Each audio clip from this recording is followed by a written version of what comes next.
In today's video, I'm going to teach you how to Squarespace Markdown block. By the end, you'll know exactly how to add a Markdown block to your page and start formatting clean, consistent content with ease. First, let's set the stage.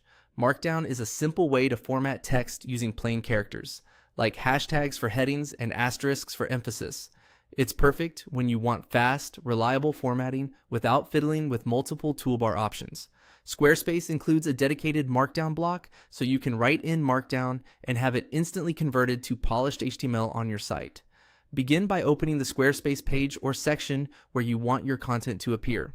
Enter edit mode for that page, then choose the exact spot where you'd like to place your content. Click Add Block.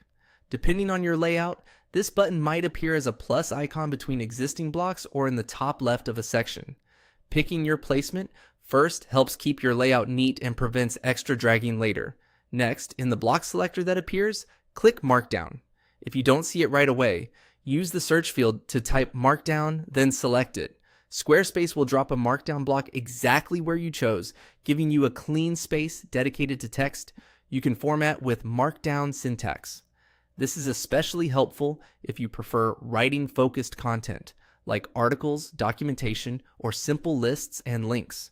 Now, hover over the new block and click the pencil icon to edit. This opens the Markdown editor for that block. You'll be working in a plain text area designed specifically for Markdown. Keep your text concise and structured, and remember that Markdown renders headings, emphasis, lists, and links without needing rich text controls. If you see a preview option, use it to confirm your formatting before closing the editor. Then you can type or paste your content directly into the block. For the best results, paste as plain text so you don't bring in unwanted styling from another app. Use a single blank line to create a new paragraph, number, or dash to build lists, square brackets and parentheses for links, and backticks for inline code. When you're happy with the content and formatting, confirm your changes in the editor, then finalize the page so everything publishes cleanly on your site. That's it.